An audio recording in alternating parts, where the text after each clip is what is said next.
Harut और Marut कौन थे, बाबुल का कुआं कहाँ है और हारूत और मारूत का जादू किस तरह का था।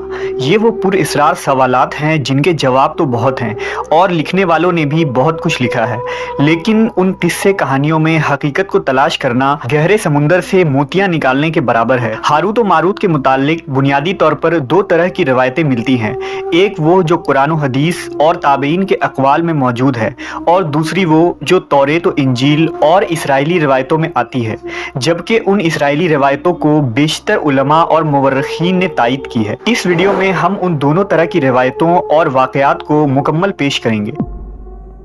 रिवायतों के मुताबिक हज़रत इदरीस अलैहिस्सलाम के ज़माने में एक मरतबा आसमान और ज़मीन के दरमियान से पर्दों को हटा दिया गया तो फरिश्तों ने ज़मीन में आबाद इंसानों को देखकर ताज्जुब किया और बोले, या रब्बुल आलमीन, हम तो गुनाह के करीब भी नहीं जाते, जबकि ये बनी आदम गुनाहों में इतने मुब्तला हैं। अगर हम उनकी जगह होते तो कभी तेरी नाफरमानी ना करते। अल्लाह ने इरशाद फरमाया, इंसानों को गुस्सा और शहवत दी गई है, अगर ये चीज़ें तुम्हें दी जाए तो तुम भी इसी तरह गुनाह में मुलव्वस हो जाओगे।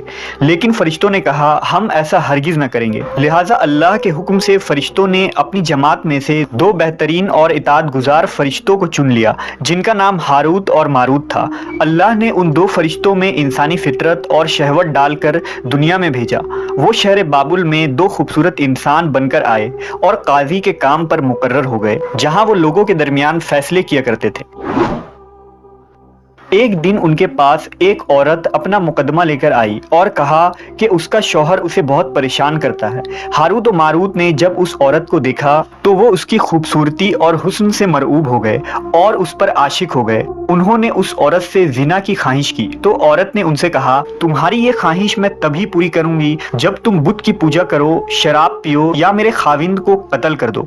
हारूत और मारूत ने शराब नोशी को छोटा गुनाह समझकर पी लिया और नशे की मस्ती में दो और कबीरा गुनाह कर बैठे। उस औरत ने उनसे आसमान पर चढ़ने का अमल भी सीख लिया, जिसके जरिया वो आसमान पर जाते थे। जब औरत इस अमल के जरिया आसमान पर गई तो अल्लाह के हुक्म से उसे सितारे की शक्ल में मस्ख कर दिया गया।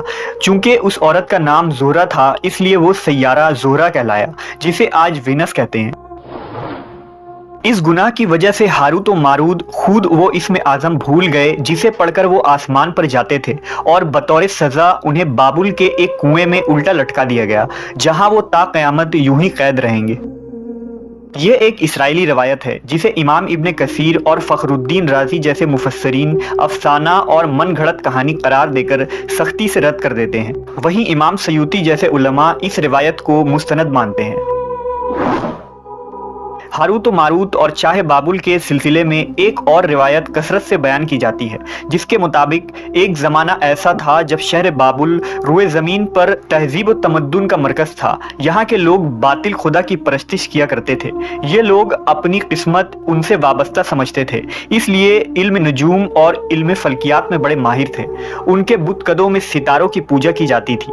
ये लोग जादू, तंत्र मंत्र, सिफली को बहुत अहमियत देते और इस इल्म के जरिए मुआशरे में खूब फसाद फैलाते थे। ये लोग तिलिस्म, जादू, तंत्र मंत्र में बहुत आगे बढ़ गए। उनमें बड़े बड़े जादूगर मौजूद थे।